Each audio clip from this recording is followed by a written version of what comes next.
Allah'ım, duy sesimi. Artık gelsin, kurtarsın beni Selahaddin Eyyubi. Nerede benim uğruma bir devletin çöküşünü göze alan Abdülhamid? Gün geçtikçe ise kalmıyor artık bende ümit. Yahudi ve Hristiyanların botlarıyla pisleniyor her yerim. Hani gül suyuyla temizlemek için gül toplayan annelerim. Bir Fatih gözlüyorum, gemileri karadan yürüten.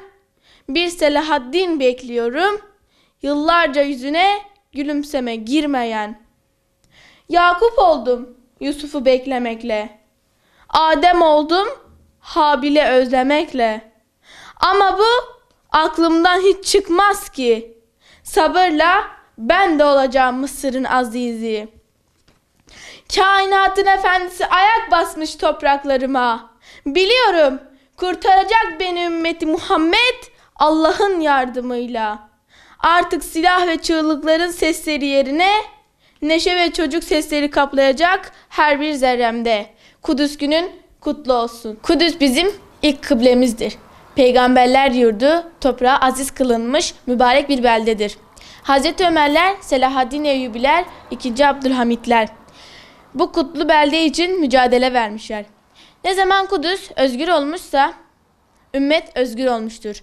Ne zaman Kudüs işgal edilmişse Müslümanlar rahat yüzü görmemiştir. Buradan tüm dünya Müslümanlarına sesleniyorum. Allah rızası için, Kudüs için ayağa kalkın, Filistinlere yardıma koşun. Ey kardeş, duymuyor musun? Kudüs işgal altındayken sen hala uyuyor musun? Müslümanların haremi ve namusu yok oluyor, görmüyor musun? Kudüs işgal altında, gülüyor musun? Bir şeyler yapılmalı, bilmiyor musun? Ey kardeş, harekete geçme vakti, bilmiyor musun? Siyonist çeteler gülmeye başlamış ve sen hala izliyor musun? Ey kardeş, bir şeyler yapma vakti geldi. Ayağa kalk. Kudüs bizimdir de bağır. Selahaddin'in torunları Kudüs'ü savunuyor ve sen hala izliyor musun? Kudüs bizim için Selahaddin Eyyubi'den kalan bir mirastır yani. Kudüs Müslümanların haremi ve namusudur.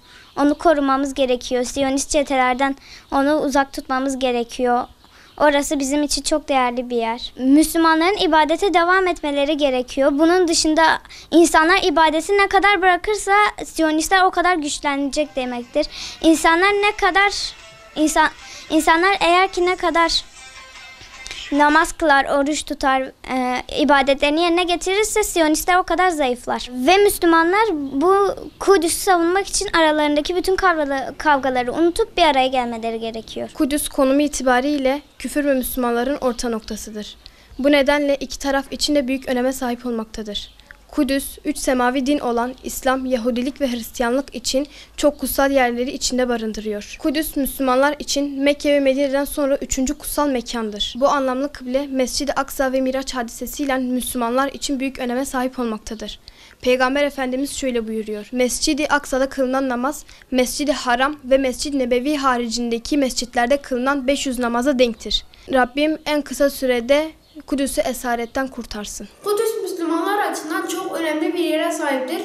Kudüs bizim ilk Müslümanların ilk kıblesidir ve Kudüs geçmiş zamanlarda Selahaddin Eyyubi'nin Haçlılar tarafından elinden fethedilmiştir ve Kudüs ise Peygamber Efendimizin miraca çıktığı ilk yerdir. Peygamber Efendimizin bir hadisinde Peygamber Efendimiz sallallahu aleyhi ve sellem şöyle buyurmuştur: bir musibeti elinizle düzeltemiyorsunuzsa dilinizle düzeltemiyorsunuzsa kalbinizle dua edin.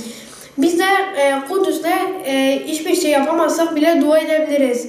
Ve şöyle altını çizebiliyorum ki Kudüs kanla alınmış bir topraktır. Kudüs'ü imza ile vermeyiz de. Kudüs bizimdir. Kudüs Müslümanlarındır.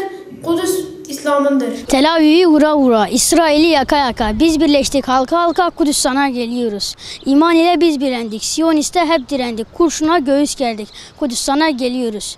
Şeyh Ahmediz rantiziyiz, İsrail'in korkusuyuz, biz Aksa'nın sevdasıyız, Kudüs sana geliyoruz. Geliyoruz tekbirlerle, Selahaddin Ömerlerle, iman yüklenmiş gençlerle Aksa'm sana geliyoruz. Orta Doğu'dan Asya'ya, Avrupa'dan ta Aksa'ya, sen özgür ol çıktık yaya, Aksam sana geliyoruz. Bak elimizde meşale, dilimizde tekbirname, Kudüs benim vermem hele, Aksam sana geliyoruz. Filistin tüm Müslümanlar için ortak bir noktadır, ortak bir konudur. Biz çocuklar olarak Kudüs'ün hemen özgür olmasını istiyoruz.